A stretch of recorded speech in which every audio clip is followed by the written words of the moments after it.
एक गाना है कि नींद न मुझको आए, दिल मेरा घबराए।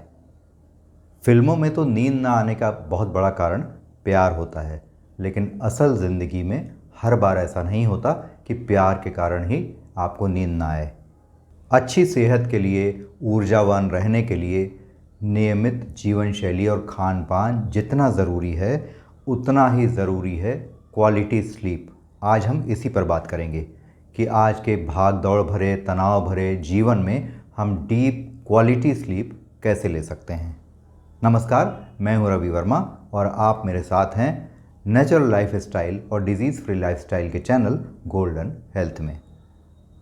पिछले 2 सालों में लगातार कोविड की समस्या के चलते जो लॉकडाउन हो रहा है, उसके कारण लोगों में नींद न आने की समस्या 60% तक बढ़ गई है।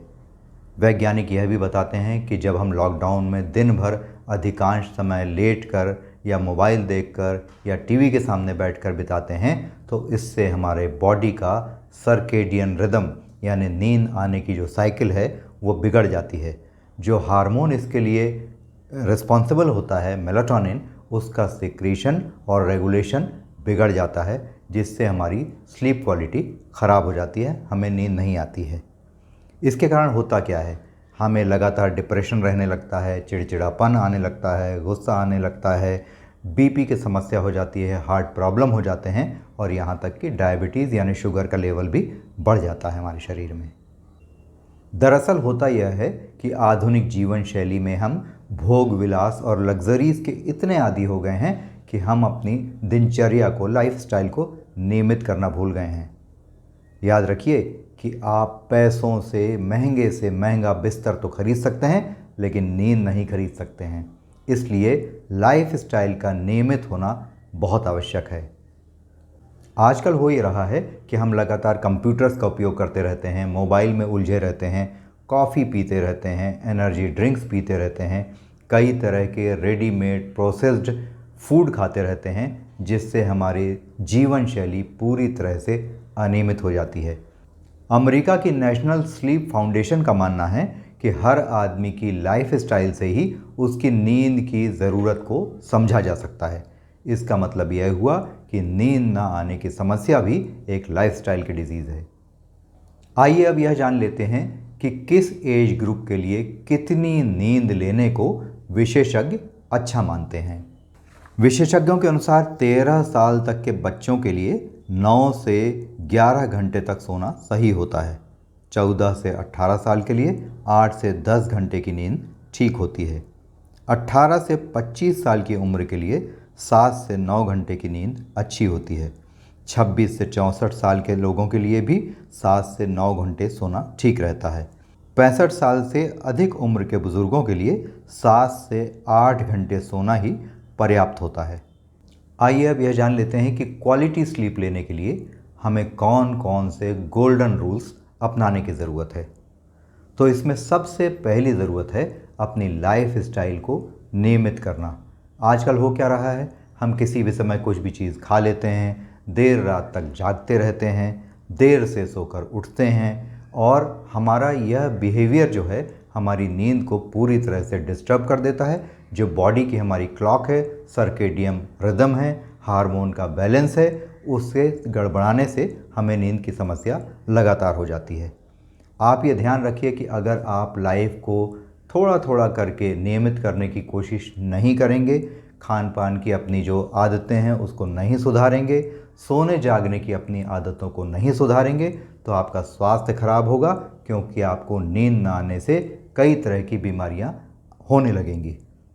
ये ध्यान रखिए कि अगर आपके पास इस अंधी दौड़ में कुछ पाने के लिए भागने के साथ यह पाने की ललक नहीं है कि मेरा स्वास्थ्य भी अच्छा हो, तो स्वास्थ्य अगर अच्छा नहीं होगा तो आपके पास कुछ भी नहीं होगा।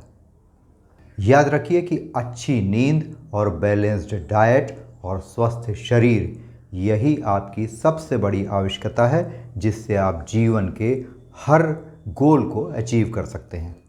दूसरी ज़रूरी चीज़ यह है जिससे आपको अच्छी नींद आए, वह यह है कि आपको सप्ताह के 7 दिन यानी वीकेंड में भी अपने सोने के समय और जागने के समय को नियमित करना है। इसके अलावा आपको सुबह की धूप लेना, नियमित प्राणायाम करना, इसके बाद वॉकिंग करना, यह भी बहुत ज़रूरी है। हाँ, जब आप दोपहर का भोजन लेते हैं उसके बाद आप आधे घंटे अगर आराम करेंगे या आधे घंटे की नींद लेंगे तो यह भी बहुत रिफ़्रेशिंग होती है, आपके लाइफस्टाइल को बेहतर व्यवस्थित करती है। साथ ही जो बात बहुत ज़रूरी है उसमें एक बात यह भी है कि शाम का भोजन हमें हल्का लेना चाहिए और 7 से 8 बजे के बीच हमें भोजन लेना बंद कर देना चाहिए। जब आप रात को सोते हैं तो सोने जाने से 1 घंटा पहले मोबाइल देखना भी आपको बंद कर देना चाहिए और रात में जब कभी आपकी नींद खुलती है उस वक्त भी आपको मोबाइल नहीं देखना चाहिए, क्योंकि इससे जो ब्लू रेज आँखों में पड़ती है उससे हमारी नींद का बैलेंस बिगड़ जाता है, सर्केडियन रिदम गड़बड़ा जाता है और नींद के लिए जो हार्मोन होते हैं उनका बैलेंस भी गड़बड़ा जाता है। सोने से पहले अगर नियमित रूप से आप अपने पैर के तलवों में गुनगुने सरसों तेल की 5 मिनट मालिश कर लें और अपने बेडरूम में हल्का संगीत, मधुर संगीत जो आपको पसंद है वो कुछ देर बजा कर रखें और लाइट की जो क्वालिटी है उसको अपने अनुसार एडजस्ट करके रखें, बैलेंस करके रखें, तो आपको डीप स्लीप ज़रूर आएगी, क्योंकि इससे आपकी बॉडी का, आपके माइंड का सर्केडियन रिदम जो है वो व्यवस्थित होगा और नींद के हार्मोन का बैलेंस भी व्यवस्थित होगा।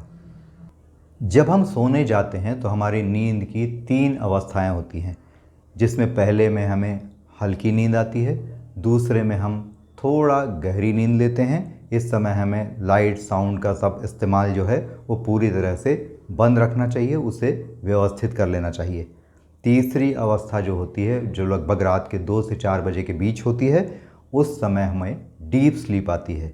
अतः इस समय किसी भी तरह का डिस्टर्बेंस, चाहे वो मोबाइल हो, चाहे वो रोशनी हो, चाहे कोई और अन्य साउंड हो, उससे हमें बचने की कोशिश करना चाहिए। वैज्ञानिकों ने अपने रिसर्च से यह प्रमाणित किया है कि जिस समय हम गहरी नींद की अवस्था में होते हैं तो उस समय हमारे ब्रेन वेव्स हाईएस्ट लेवल पर होती हैं और ब्रेन वेव्स जब हाईएस्ट लेवल पर होती हैं तो हमारे शरीर में हीलिंग का काम बड़ी तेज़ी से चलने लगता है, जिससे हमारी बीमारियों से भी हमें लड़ने की क्षमता हमारी विकसित होती है, इम्यूनिटी पावर हमारा बढ़ता है और हमारी मेमोरी और लर्निंग प्रोसेस भी शार्प हो जाता है। और सबसे बड़ी चीज़ जो अच्छी नींद के माध्यम से हमें हासिल होती है वह यह है कि हमारी एजिंग की प्रोसेस जो है वो स्लो डाउन हो जाती है। तो उम्मीद करता हूँ कि आप बेहतर नींद के लिए इन छोटे छोटे उपायों को अपनाने की कोशिश करेंगे। लेकिन हाँ, सोने जाने से पहले इस वीडियो को लाइक, सब्सक्राइब और शेयर करना बिल्कुल मत भूलिएगा। Thanks for watching.